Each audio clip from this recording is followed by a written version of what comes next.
ઉત્તર બાજુ જેટલા ગામ હતો જોઈ જાય મળી જાય છોકરો.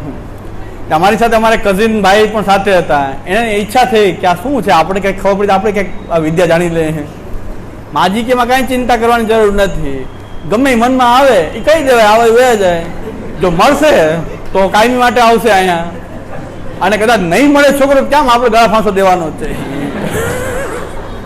આ બ્રહ્મ વિદ્યા માજી ભગવદીઓ કે ઓછા હોય. પુષ્ટિમાં ગોસ્વામી બાળકનું સામર્થ્ય બતાવે છે કે અમારું સામર્થ્ય ઓછું છે, બાપા બાપી કે અમારું કે સામર્થ્ય ઓછું છે. એ માજી કે એ પાછું ઘરો પાછો થોડો દેવાનો છે, ન મળ્યો તો ન મળે, તારા ભાગ્ય. મળી ગયો તો અહીં દોડતો આવશે, 10 જણા લઈને આવશે. કે માજીએ કીધું મળી ગયો છોકરો, મળશે તો આવશે, નહીં મળે તો કે ગળા ફાંસો દેવાનું નથી આપણને. મેં કીધું આ રહસ્ય છે. મેં કીધું આમાં કાંઈ જાણવા જેવું નથી. તો મારા ઓલા ભાઈ અમારા સાથે હતા બાલક, એ કે આપણે જાણવું તો જોઈએ, આમ કેમ તરત કહી દીધું ઉત્તર વિદ્યા કઈ વિદ્યાથી કીધું. એ વિદ્યા કંઈ ન હોય, કહી દેવાય, જે આવે એ કહી દેવાય. કોન્ફિડન્સથી કહેવાય એટલે ઓલાને એકદમ થઈ માજીને વિશ્વાસ, કોન્ફિડન્સથી કહેવાય જાઓ મળી જશે. આપણે તો બીતા કહે હું તો આશીર્વાદ ન આપી શકું. મેં કીધું મારા આશીર્વાદ મને લાગતા નથી, એ કઈ આને આપવા કેમ કે જે આશીર્વાદ આપું આશીર્વાદ. મેં મારા આશીર્વાદ મને કોઈ લાગ્યા નથી. હું જે આશીર્વાદ ઈચ્છા કરવી, મારી કોઈ ઈચ્છા પૂરી થઈ નથી. હા હું બીતા આમ કહું કે આની ઈચ્છા કેમ પૂરી થશે, એ આપણે આશીર્વાદ વિશ્વાસ રાખે કે ઈચ્છા પૂરી થાય.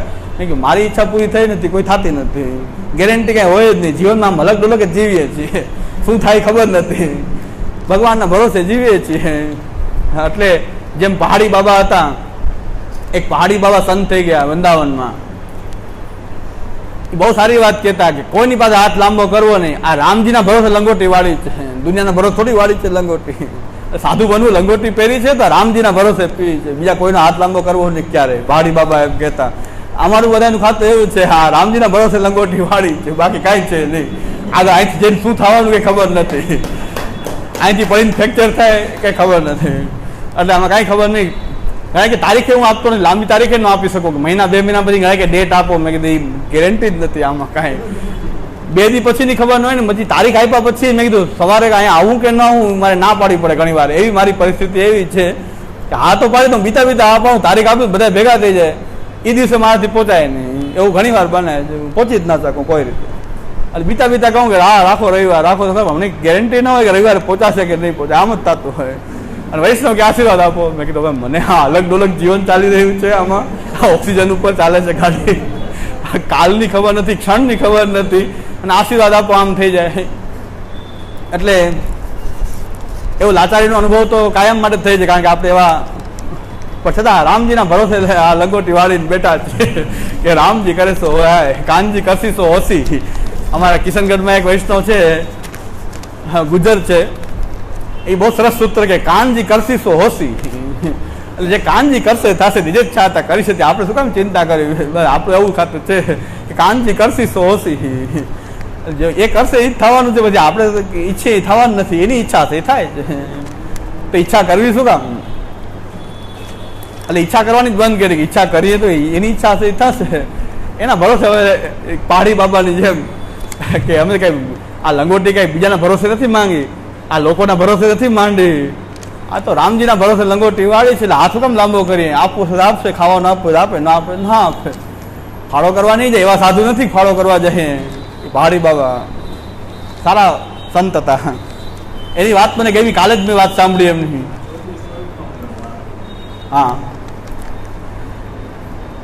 મહાપ્રભુજીનું પહેલું સ્વરૂપ તૃતીયાત્મક રૂપ છે આપશ્રીનું, બીજું બિંદુ સૃષ્ટિ, ત્રીજું સંપ્રદાય રૂપ નાદ સૃષ્ટિ, અને ચોથું જે છે ભગવત સેવા.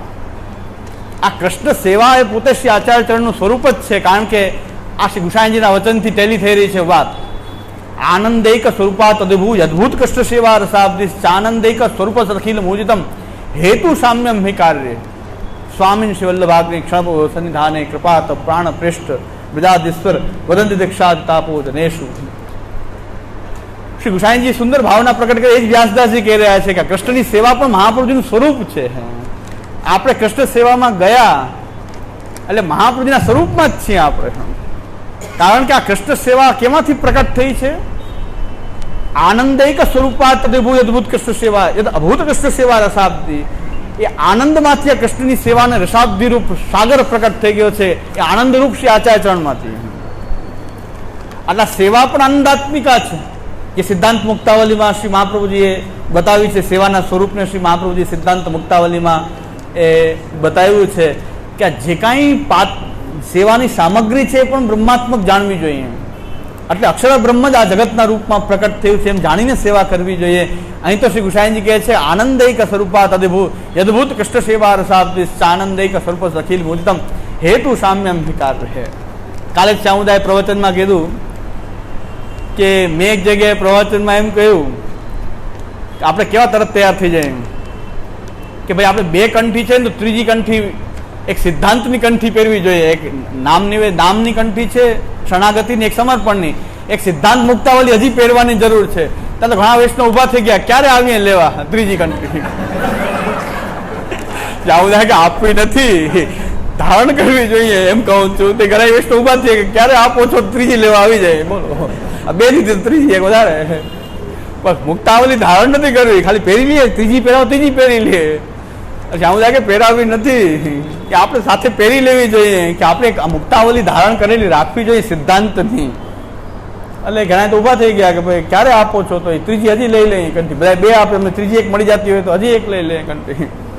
એટલે શ્યામ કે બોલાય એવું નથી, આમાં કોણ તરત અમલ કરે, મૂર્ખાઓ તરત જ અમલ કરે, બુદ્ધિશાળી વિચાર કરે, મૂર્ખા તરત જ એ છલાંગ જ મારે મૂર્ખાઓ.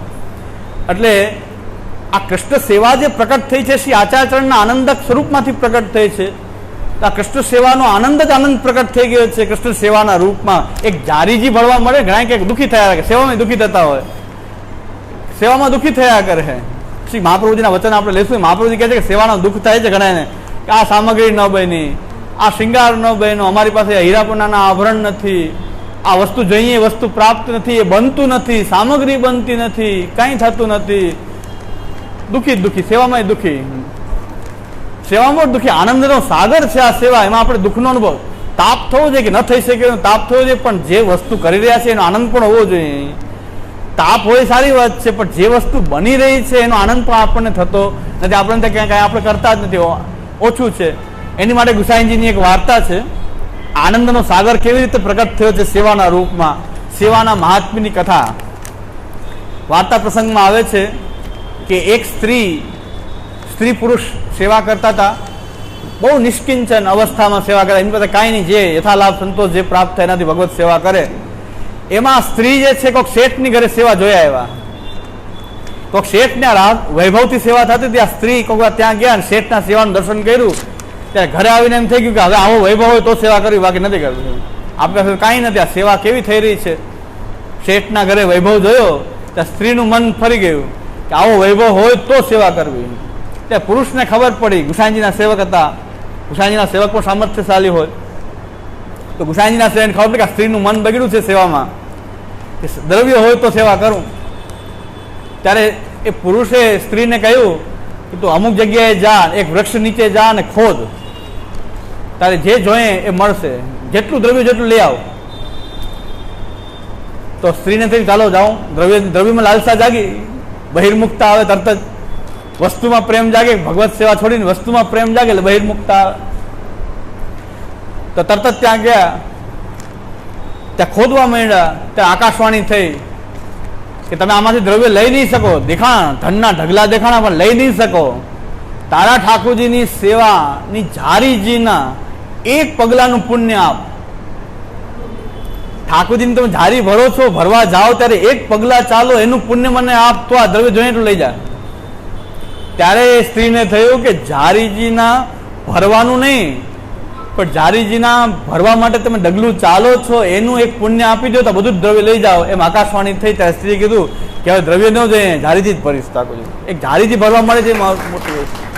આ પુણ્ય ગુસાઈજી પાસે નામ નિવેદન લીધું હતું, એટલે તરત જ બુદ્ધિ સૂઈજી કે આ દ્રવ્ય શું કામનું છે, જારીજી ભરીશ, ઠાકોરજીના જારીજી ભરીશ. એ પુરુષે પછી સમજાયું કે આ જારીજી આપણે ઠાકોરજીના ભરીએ છીએ, એના પગલે પગલે 100 અશ્વમેધ યજ્ઞ છે. આ 100 અશ્વમેધ યજ્ઞનું ફળ તો આ જારીજીના પગલે પગલે આપણને પ્રાપ્ત છે. એવી આ ભગવત સેવા છે, એટલે સેવા જ કરશું.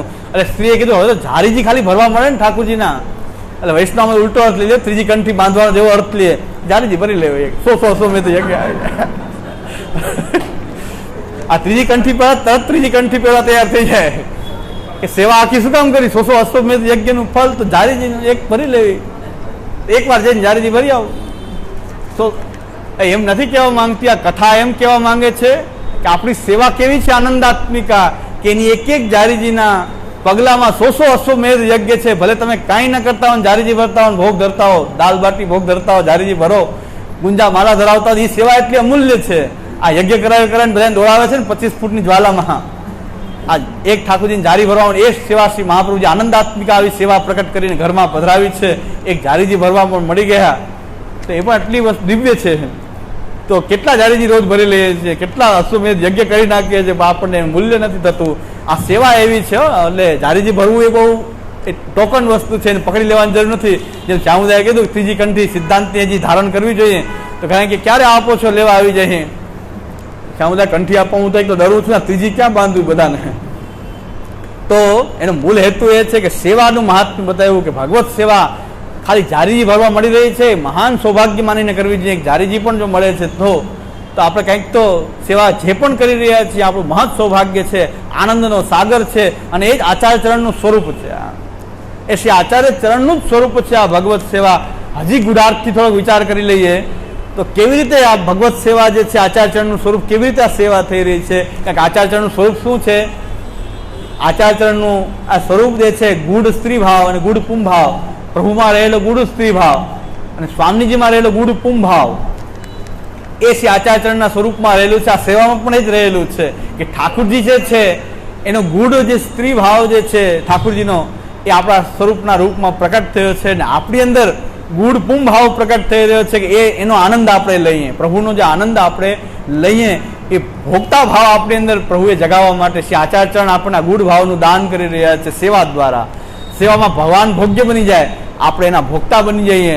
એ સેવાની આપણી માનસિક પરામતા, એ ભગવાન સ્વરૂપાનંદનો ભજનાનંદના આપણે ભોગી બની જઈએ, એવી ફળાવસ્થાનો અનુભવ આપણને સેવામાં થાય છે. સેવાયામ ફલમ ત્રયમ, આ સેવાની અંદર ફલ છે, નતું સેવાયા ફલમ ત્રયમ. આ સેવા એવી કિંમતી છે, સેવાનું મહાત્મ્ય એટલું છે. કારણ કે આચાર્ય ચરણનું સાક્ષાત સ્વરૂપ છે આ ભગવત સેવા. આચાર્ય ચરણની બેઠક કયો તો બેઠક છે, આચાર્ય ચરણનું સ્વરૂપ કયો તો આ સ્વરૂપ છે. ઠાકોરજીની સેવામાં ગયા એટલે શ્રી મહાપ્રભુજીના શ્રીઅંગમાં આપણી પ્રાપ્તિ થઈ ગઈ છે કે મહાપ્રભુજી આપણને પોતાનામાં સ્થાપિત કરી રહ્યા છે. એવી આ ભગવત સેવાનું સાગર એ શ્રી આચાર્ય ચરણે પ્રકટ કર્યો છે. સેવાની દરેક વસ્તુ એવી સ્વરૂપાત્મિકા પ્રકટ થઈ છે કે આપણા ભાવનાકારોએ આપણને બતાવ્યું છે કે ઠાકોરજીના મંદિરના દ્વાર એ સ્વામીજીની પલક છે. ઠાકોરજીના તાલા મંગલ આપણે જે કરી રહ્યા છીએ, તાલું જે આપણે બહારથી લગાડી રહ્યા છીએ મંદિરને, એ સ્વામીજીની મુઠ્ઠી છે. તો દરેક સ્વરૂપ, આ દરેક સામગ્રી પણ અલૌકિક શ્રીઅંગ રૂપ છે. એવી સેવા આપણને શ્રી મહાપ્રભુજી આપી છે. જગતના કોઈ સાધના પદ્ધતિમાં, જગતના કોઈ સંપ્રદાયની અંદર આવી સાધના પદ્ધતિ નથી જ્યાં આવું દાન મહાપ્રભુજી કર્યું છે. પરમાનંદનું દાન આપણને પ્રથમથી જ કરી દીધું. આનંદ પરમાનંદ હોવાથી પરમાનંદની વાટ જોવાની નથી. પરમાનંદની પ્રાપ્તિ આપણને સેવા પધરાવીને સીધું પરમાનંદની પ્રાપ્તિ શ્રી આચાર્ય ચરણ આપણને કરાવી છે. તો આપણને પરમાનંદની અનુભૂતિ સેવામાં થાય. આ ભગવત સેવા જ મારી માટે પરમાનંદ રૂપ છે. એ શ્રી આચાર્ય ચરણના સ્વરૂપ, ચોથું સ્વરૂપ છે આચાર્ય ચરણનું આ ભગવત સેવા છે. કે આચાર્ય ચરણના પાદુકાજી બિરાજતા હોય, આચાર્ય ચરણના હસ્તાક્ષર બિરાજતા હોય, કે ચિત્રજી સ્વરૂપ બિરાજતું હોય કે ન બિરાજતું હોય, પણ આ ભગવત સેવા જ પોતે શ્રી આચાર્ય ચરણનું સ્વરૂપ જે છે એ ચતુરંગ સ્વરૂપ શ્રી આચાર્ય ચરણનું છે. અને એ ચતુરંગ સ્વરૂપનું નિરંતર ચિંતન કરીએ અને અનુભવ કરીએ આપણે કે આચાર્ય ચરણથી આપણે કેટલા નજીક છીએ. એ આચાર્ય ચરણને આપણને કેટલા અંતરંગ માનીને પોતાના સ્વકીયત્વેને અંગીકાર આપણો શ્રી આચાર્ય ચરણને કર્યો છે. આપણે એને આચાર્ય ચરણને પોતાના માની રહ્યા છીએ, એનો મતલબ કે શ્રી આચાર્ય ચરણ આપણને પોતાના માની રહ્યા છે. ગમે એટલી ગાળો પડે, ગમે એટલું થાય, છતાં પણ આપણને વિશ્વાસ છે કે અમે શ્રી મહાપ્રભુજીના માર્ગમાં છીએ. બધા લોકો કહી રહ્યા છે કે તમે આવા છો, તેવા છો, જે કંઈ કહેવું હોય કે, પણ આપણે શ્રી આચાર્ય ચરણના છે, આચાર્ય ચરણના છે, આચાર્ય ચરણ આપણા છે. અને એ ભાવ ખાલી બની ગયો તો બસ આપણું જીવનનું તો કલ્યાણ, એમાં જ આપણી કૃતાર્થતા છે. અને આ થોડું ઘણું મારી જે મહાપ્રભુ ઉત્સવ મનાવવાની આપણી આ પદ્ધતિ કે આચાર્ય ચરણના ગુણગાન જે આપણને આવડે એવા ગહીએ અને આચાર્ય ચરણના સ્વરૂપનું કંઈક ચિંતન કરીએ. આમ તો બધી રિપીટેડલી બધી મારી વાત બધી પૃષ્ઠ પેષણવાળી જ છે, એમાં કોઈ નવું નથી કાંઈ. પણ છતાં શ્રી કૃષ્ણ શરણમમાં શ્રી કૃષ્ણ શરણમ એક જ કરવાનું છે. આ શ્રી કૃષ્ણ શરણમમાં જ છે, ચાલો આમ જ ચાલુ રહ્યા કરે છે. મારી એક ને એક વાત જ રિપીટ કરવાની આદત છે, એટલે કે નવું તો કાંઈ છે નહીં. ઘણા કંટાળીને પ્રવચન એટલે છોડી દે, બંધ કરો ને ભાઈ આમાં એક ને એક વાત કરે છે. આ પ્રવચનમાં નવું કઈ આવશે ને, આમ એક ને કરે, ઘણા એટલે બંધ કરી દે કંટાળીને. એટલે આચારચરણના સ્વરૂપનું ચિંતન કરવું જોઈએ, કોઈ પણ રીતે કરવું જોઈએ, વધુ સારી રીતે કરવું જોઈએ. આચારચરણના સિદ્ધાંતનું ચિંતન કરવું જોઈએ, આચારચરણની વાણીનું ચિંતન કરીએ. શ્રી ગોકુલદાસ મુખિયા આ શાસ્ત્રાર્થ અને સર્વનિર્ણય પ્રકરણની વૃજભાષા ટીકા લખનાર, એની પ્રસ્તાવના વાંચીએ તો શ્રી આચારચરણના સ્વરૂપનું કેટલું સુંદર એની પ્રસ્તાવનામાં, આ શાસ્ત્રા સર્વનિર્ણયના પ્રસ્તાવનાની અંદર કેટલું સુંદર રીતે એમણે આચારચરણ પ્રત્યે પોતાનો ભાવ વ્યક્ત કર્યો છે. આ મુખિયા આવા હતા હો, પુષ્ટિ માર્ગના મુખિયાજીમાં આવો ભાવ શ્રી આચારચરણ પ્રત્યે હતો કે જે મુખિયા હતા, જે ઠાકોરજી સેવાના મુખિયાજી હતા, જેણે 2 ટીકા લખી. આ શાસ્ત્રાર્થ અને સર્વનિર્ણયની વૃજભાષા ટીકા બહુ સુંદર રીતે શ્રી ગોકુલદાસ સાંચિયરની લખેલી છે. એમની વાત એની પ્રસ્તાવનામાં જે લખી છે, ખાલી થોડીક જ વાત લખી છે આચારચરણ માટે, પણ મને એમ થયું કેટલો અહોભાવ એમને શ્રી આચારચરણ પ્રત્યે છે. એમ કહે છે કે આચારચરણની વાણીનું સેવન એ સાક્ષાત શ્રી આચારચરણ જ બિરાજી રહ્યા છે એ પ્રકારના ભાવથી જ કરવું જોઈએ, અને એ રીતે આ ગ્રંથોનું અધ્યયન કરવું જોઈએ કે આ ગ્રંથ માત્ર નથી, આ તો આચાર્યચરણ પોતે જ આપણી સામે ગ્રંથ રૂપે પ્રકટ થયા છે. એવો એમનો ભાવ, ગોકુલદાસજીનો એવો ભાવ છે કે આચાર્યચરણ ગ્રંથ રૂપે આપણી સામે પ્રકટ થઈ ગયા છે. આ સિદ્ધાંતના રૂપમાં, આ ગ્રંથના રૂપમાં, આ આચાર્યચરણની વાણીના રૂપમાં શ્રી આચાર્યચરણ પોતે જ પ્રકટ થયા છે. એવો ગોકુલદાસજી સુંદર ભાવ વ્યક્ત કર્યો. અને એમ કહેવાય છે કે એમણે આ ટીકા લખી, સર્વનિર્ણયની ટીકા લખી, અને પછી ત્યાં જ એમણે દેહ ત્યારે છોડી દીધો. એટલે ભાગવતાર્થ લખ્યું નથી લગભગ. આવું સાંભળ્યું છે એમના વિશે કે એમણે 2 લખ્યું, અને જ્યારે સર્વનિર્ણય પૂરું કર્યું અને ત્યારે એમણે દેહ છોડી દીધો. એટલે એમને આજ્ઞા જીવનલાલજી તાજજી મહારાજે આજ્ઞા કરેલી, શ્રી જીવનલાલજી તાજજીએ આજ્ઞા કરી કે ભાઈ વૈષ્ણવોને સંસ્કૃત ગ્રંથો સમજાતા નથી, તો ભાષામાં કંઈક સાહિત્ય પ્રકટ થાય, શાસ્ત્રાર્થ અને સર્વનિર્ણય પુષ્ટિમાર્ગીય જાણવા જરૂરી છે, અને બ્રજભાષા બધાને અનુકૂળ આવે એવી રીતે ભાષામાં એની ટીકા થાય. એ જીવનલાલજી તાજજીએ એમને આજ્ઞા કરેલી ગોકુલદાસ મુખિયાજીને. અને જીવનલાલજી તાજજી મહારાજ અમારા 20 વર્ષની ઉંમરમાં લીલામાં પધાર્યા, 20 વર્ષની અવસ્થામાં. એ 20 વર્ષની અવસ્થાની અંદર પણ આપણો એવો ભાવ હતો કે શાસ્ત્રાર્થ અને સર્વનિર્ણય જે છે એ વૈષ્ણવ વાંચે, સમજે અને એના જીવનમાં કંઈક આચરણ કરે, એવું કંઈક વૃજભાષા સાહિત્ય પ્રકટ થાય, એવું ભાષાંતર પ્રકટ થવું જોઈએ. એ ગોકુલદાસ મુખિયા એમને પોતાનું એ વ્રત માનીને આપણી લીલામાં પધાર્યા પછી આપે આ 2 ટીકાઓ વૃજભાષામાં લખી અને સર્વનિર્ણય પૂરું કર્યું ત્યારે એમણે દેહ છોડી દીધું. તો એમણે એમ કીધું કે આચાર્યચરણનું આ વાણીનું અવગાહન કરવું એ સાક્ષાત શ્રી મહાપ્રભુજીના સ્વરૂપનું જ અવગાહન કરી રહ્યા છીએ, એનું સ્પર્શ કરી રહ્યા છીએ, વાણી દ્વારા શ્રી મહાપ્રભુજીને સ્પર્શ કરી રહ્યા છીએ આપણે, એવો ભાવ એમનો પણ હતો. અને આ ટીકાઓ એટલી અત્યારે આપણને ઉપયોગી થઈ રહી છે કે મૂળ ગ્રંથનું તાત્પર્ય સમજવું બહુ કઠિન થઈ જાય જો આ ટીકા ના હોય. કારણ કે એમણે આવરણ ભંગને બહુ સરસ રીતે વણીને ટીકા લખી છે, બહુ ગહનતા અને ગૂઢતા છે છોડી દીધી, અને એ ભાવને એટલા સરળતાથી વ્યક્ત કરી દીધા કે સવર્ણને આવરણ ભંગ વાંચી ત્યારે ખબર પડે છે કે કેટલું પુરુષોત્તમજીની વાણીમાં આપણે જઈએ તો કેટલું જે કઠિનતા છે એમને કેટલી સરળતાથી. ઘણા પ્રશ્ન મને ટીકાઓમાં નથી સમજાણા, કારણ કે મારી એ મંદબુદ્ધિને કારણે સંસ્કૃત ભાષાની જે આવરણ ભંગ વગેરે બરાબર સમજાણી નહીં, પણ આ વ્રજભાષા ટીકા સમજી તરત જ મને સમજાઈ ગયું, તાત્પર્ય સમજાઈ ગયું. એટલી સુંદર રીતે એમણે આવરણ ભંગને વ્રજભાષામાં સમજાવી છે. એટલે ઉપકાર ભૂલી શકાય, એમનો પણ ઉપકાર ભૂલી શકાય એમ નથી. આ ગોકુલદાસ મુખિયાજીનો પણ ઉપકાર બહુ છે કે જેમણે આ સાહિત્ય આપ્યું, અને આ ટીકા પ્રાપ્ત કરાવી એનો ઉપકાર ભૂલી શકાય એમ નથી. વલ્લભાચાર્યજી ટ્રસ્ટ માંડવી તરફથી પૂજ્ય શરદ દાદાએ આ 2 ટીકાઓ પ્રાપ્ત કરાવી, એમનો પણ ઉપકાર ભૂલી શકાય એમ નથી. બધાના આ મહાપ્રભુજીના આ માર્ગમાં જેમણે પણ આ સિદ્ધાંતને વૈષ્ણવ સુધી પહોંચાડે છે, બધાના ઉપકાર છે આપણા પર. બધાના ઉપકારનું સ્મરણ કરવું. આ ચતુરંગ સ્વરૂપમાં બધા બિરાજી રહ્યા છે. વલ્લભ સંતતિ નિત્ય પ્રતિ નિરખું, વલ્લભ દાસન દાસ કહામું. અને આ બધાના આપણા દાસના પર દાસ છે, જેને આ ભગીરથ કાર્ય અત્યાર સુધી કર્યું અને આપણને આનંદ પ્રાપ્ત કરાવ્યો. બધાને વંદન કરીએ છીએ, બધાના ઉપકારનું સ્મરણ કરીએ છીએ, અને બધાના દાસના દાસ બનવાનું હંમેશા. કારણ કે આવું કાંઈ કાર્ય આપણાથી થઈ શક્યું નહીં, મારાથી તો થઈ શક્યું નથી. આ બધાએ કર્યું છે, આ પ્રાપ્ત કરાવવું, આટલું પ્રૂફ રીડિંગ કરવું, આટલા પ્રતો છપાવવી, બધાને પહોંચાડવી, અને જે વૈષ્ણવ પણ સહયોગ કર્યો હશે ઘણા, પણ આવું કાર્ય ક્યારે આપણાથી થઈ શક્યું નથી, થશે પણ નહીં કદાચ. છતાં બધાને ઉપકારનું સ્મરણ તો કરી શકીએ કે આ ટીકા વાંચી છે, એમના ઉપકાર આપણી ઉપર છે. આચાર્યચરણ મુખારબિંદુ રૂપ છે, તો અન્ય વૈષ્ણવાચાર્ય કયું અંગ છે?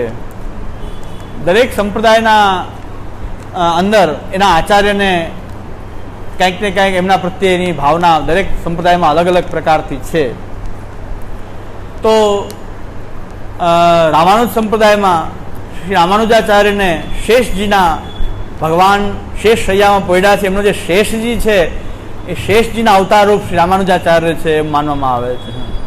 અને દરેક સંપ્રદાયની અંદર એમના આચાર્યો માટે એ ભાવના છે. આપણે ત્યાં મુખારબિંદ રૂપ માન્યા છે આચાર્યચરણને, બીજા લોકો પણ મુખારબિંદ રૂપ માને પણ છે, કારણ વાણી મુખમાં છે એટલે વાણી આચાર્ય દ્વારા પ્રકટ થાય છે. એટલે વાણીના રૂપ તો દરેક આચાર્ય હોય જ છે, દરેક મુખારબિંદ રૂપ દરેક માનતા હોય છે, પણ વિશેષ રૂપે ભગવાનના કયા સ્વરૂપ રૂપ પણ એમને માનતા હોય છે. રામાનુજાચાર્ય માટે શેષજીના અવતાર રૂપ એમને માન્યા છે. એમને ત્યાં એક વેદાંત દેશિક થયા છે આચાર્ય રામાનુજ સંપ્રદાયમાં. એમને વૈકુંઠના ઘંટા, વૈકુંઠમાં જે ઘંટનાદ થવાનો જે ઘંટો જે છે એના અવતાર રૂપ માનવામાં આવ્યા છે.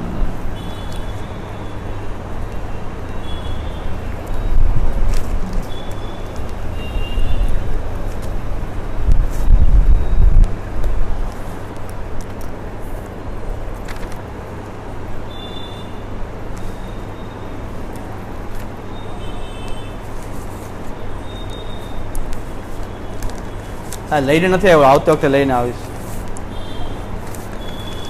શ્રી પુરુષોત્તમજીનો સ્વવૃત્તિવાદની અંદર ગુરુ શિષ્યના સંબંધ વિશે અને એના કર્તવ્ય સમજાવાયું છે. એ ગ્રંથનો આપણે ઉલ્લેખ કરેલો છે, પણ એ વચન જણાવશો તો હું આવતી વખતે જરૂર લઈને આવીશ. પુરુષોત્તમજીના વચન આપણે લઈને જોશું. ચર્ચા જે છેડાની હતી એમાં કે ભાઈ વલ્લભકુલના બાળકો ચરણસ્પર્શ આપીને પણ જો દ્રવ્ય લે તો એ મહાપ્રભુજીની વાણીનો વિક્રય થઈ જાય એવું મંતવ્ય હતું. હકીકતમાં ગ્રંથ ભણાવીને જ દ્રવ્ય લેવું જોઈએ એ પ્રકારની પુરુષોત્તમજીની આજ્ઞા છે, એમાં વિક્રય નથી થતો. અધ્યાપનને વિક્રય ન માની શકાય. એક સ્વકર્તવ્ય છે આચાર્યનું, આચાર્ય બાળકોનું એ કર્તવ્ય છે કે એમને એમ લે તો ઋણી થાય. જો દ્રવ્ય લઈ લે ને ભણાવે નહીં તો ઋણી થાય. ભણાવીને, કથા કરીને નહીં, ભણાવીને અયાચિત દ્રવ્ય ચરણમાં સ્વીકારે તો એનાથી જ એને પોતાનું ગુજરાન ચલાવવું જોઈએ. યથાર્થ જ્ઞાન વિના અનુમાન ભ્રમ હોઈ શકે તો ભ્રમ પ્રમાણ કેવી રીતે હોઈ શકે? ભ્રમ કોઈ પ્રમાણ હોય જ નહીં, વિરોધી છે. ભ્રમ અને પ્રમાણ પરસ્પર વિરોધી છે. ભ્રમ કોઈ પ્રમાણ હોતો જ નથી, પણ જ્યાં સુધી ભ્રમ આ ભ્રમ છે એવું ન લાગે ત્યાં સુધી પ્રમાણ માનતા હોઈએ છીએ. ભ્રમ અને જો ખબર પડી ગયા ભ્રમ છે તો એ પ્રમાણ કોઈ હોય જ નહીં ને. ભ્રમ અને પ્રમાણ પરસ્પર વિરોધી છે. હવે ક્યાંક મહાપ્રભુજી લખ્યું છે ઉક્તમ, ક્યાંક લખ્યું છે રચિતમ, ક્યાંક પ્રકટિતમ વિરચિતમ, પણ મધુરાષ્ટકમાં પ્રકટિતમ લખ્યું છે. બધું એક જ છે, અર્થ છાયા એક જ છે બધી. મહાપ્રભુજી દ્વારા પ્રકટિત કે શ્રી મહાપ્રભુજી દ્વારા વિરચિત એ બધું એક જ અર્થ છાયાની દ્રષ્ટિએ તો બધું એક જ છે. એક જ પ્રકારની અર્થની છાયા એમાં આવી રહી છે બધામાં.